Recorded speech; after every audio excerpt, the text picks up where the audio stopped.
नमस्कार मित्रांनो, मी हेमंत. मित्रांनो, 22 तारखेला छत्रपती संभाजीनगर अक्षरशः हादरून गेलं.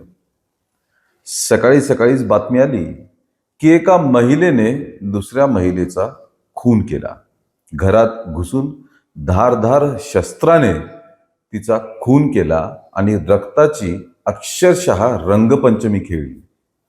त्या महिलेला जेव्हा पोलिसांनी अटक केलं त्यावेळी तिचे हात पूर्णपणे रक्ताने माखलेले होते, कपडे रक्ताने माखलेले होते आणि पीडित महिला ही रक्ताच्या थारोळ्यात खाली फरशीवरती पडलेली होती. ही सगळी दृश्ये टेलिव्हिजनवरती आली, सोशल मीडियावरती आली आणि बघणाऱ्यांचे अक्षरशः चित्त थरारून गेले. इतकी भयानक ही घटना होती. बरं, ह्यात जास्त धक्कादायक असं होतं की एका महिलेने दुसऱ्या महिलेला इतक्या क्रूर पद्धतीने मारलं.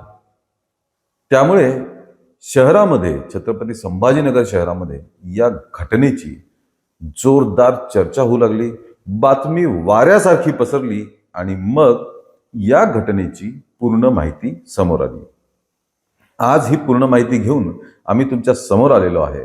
कोण आहे ती महिला, दुसऱ्या महिलेचा का बरं तिने खून केला, काय पूर्ण प्रकरण आहे, घटनाक्रम काय आहे, या सर्वांच्या मागची कहाणी काय आहे, हे आम्ही तुम्हाला सविस्तर सांगणार आहोत. पण त्या अगोदर आमच्या चॅनलला लगेचच सबस्क्राईब करा. मित्रांनो, छत्रपती संभाजीनगरमधील वाळूज जवळचं बजाजनगरमधील साई श्रद्धा पार्क अपार्टमेंट, एक सामान्य मध्यमवर्गीयांची सोसायटी.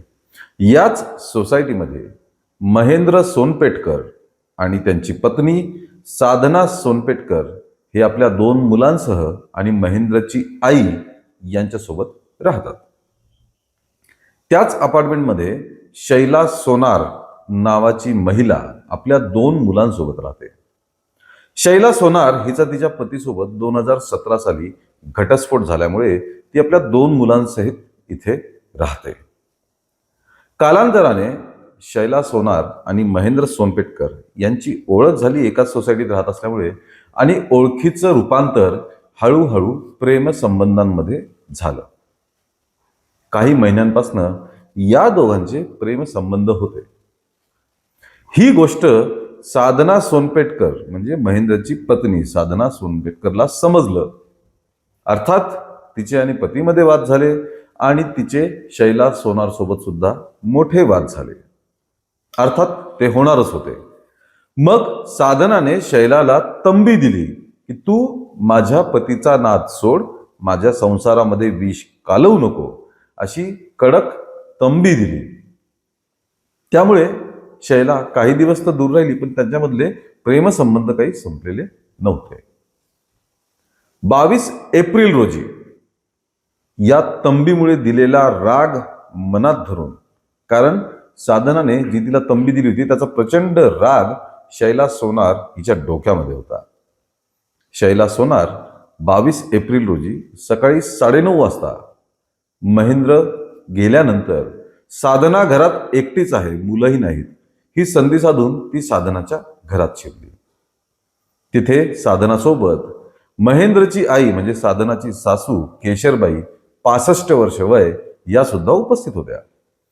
शैला त्यांच्या घरात जातात पहिले केशरबाईंसोबत तिचे शाब्दिक चकमक उडाली. केशरबाईंनी विचारलं, तू का इथे आली, का बरं आमच्या घरात आली, वगैरे वगैरे. तिची शाब्दिक चकमक उडाली. आतून साधना बाहेर आली आणि साधना आणि शैलाचा सुद्धा वाद पेटला. हा वाद हळूहळू बाचाबाचीमध्ये गेला. पहिले शाब्दिक बाचाबाची, मग झटापट सुरू झाली आणि शैलाने सरळ एक पिस्तूल काढून साधनाच्या डोक्यावरती लावलं. हे बघून साधना हादरून गेली. केशरबाई सुद्धा हादरून गेल्या की डायरेक्ट तिने पिस्तूल काढून डोक्याला लावलंय. मग परत झटापट सुरू असताना पिस्तूल हातातून पडलं आणि केशरबाईंनी सरळ ते पिस्तूल उचलून खिडकीतून बाहेर फेकून दिलं. बाहेर फेकून दिल्यानंतर मग त्यांना वाटलं की आता पिस्तूल तर बाहेर फेकलंय, जीवाला धोका नाही, परंतु शैला हिने आपल्या जवळील धारधार चाकू काढला. याचा अर्थ मित्रांनो, कोणी पिस्तूल आणि चाकू दोन्ही सोबत घेऊन येतं म्हणजे ती साधनाला संपवायचाच पूर्ण कट रचून, प्लॅनिंग करून, विचार करून आलेली होती. मग तिने जवळचा धारधार चाकू काढला आणि मग साधनावरती मिळेल त्या भागावरती सपासप चाकूने वार करायला सुरुवात केली. तिने काही वार साधनाच्या डोक्यात केले, काही वार चेहऱ्यावरती केले, मग मानेवर आणि पाठीवर सुद्धा चाकूचे बरेच वार केले. एवढे वार झाल्यानंतर प्रचंड रक्तस्राव साधनाच्या शरीरातून होऊ लागला. ती खाली जमिनीवर कोसळली आणि रक्ताच्या थारोळ्यात पडली. हे सगळं घडत असताना शेजाऱ्या पाजाऱ्यांना अर्थात भांडणाचा आवाज, आरडाओरडा हे सगळं गेलं असणार.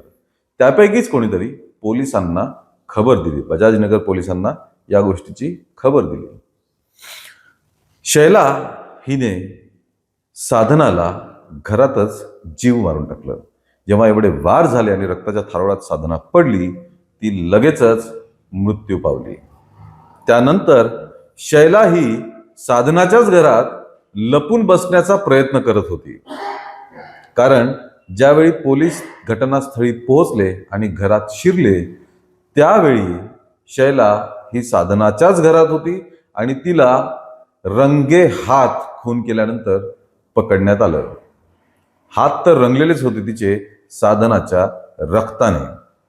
त्यामुळे खून केल्यानंतर तिला रंगे हात घटनास्थळी पकडण्यात आलं.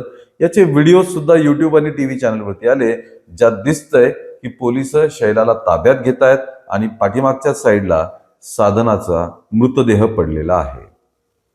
ही झटापट करत असताना चाकूने शैलाच्या हाताला सुद्धा काही ओरखडे बसले, किरकोळ जखमा आहेत त्यामुळे शैलाला ताब्यात घेतल्यानंतर पोलिसांनी थेट तिला उपचारासाठी घाटी रुग्णालयात नेलेलं आहे. मित्रांनो, ही घटना इतकी भयंकर आहे की शेजाऱ्या पाजाऱ्यांच्या प्रतिक्रियेनुसार अख्खी सोसायटी नव्हे, तो बजाजनगर एरिया पूर्ण हा हादरून गेलेला आहे, हा स्तब्ध झालेला आहे.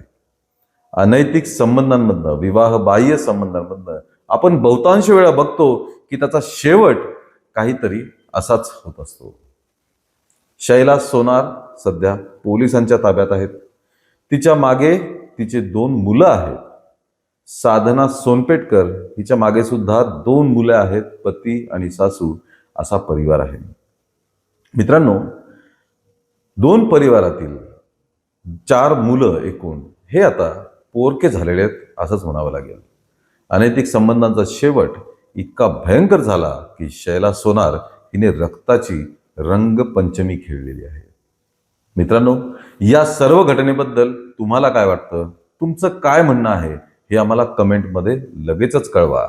या व्हिडिओला लाईक आणि शेअर करा आणि आमच्या चॅनलला ताबडतोब सबस्क्राईब करा. धन्यवाद.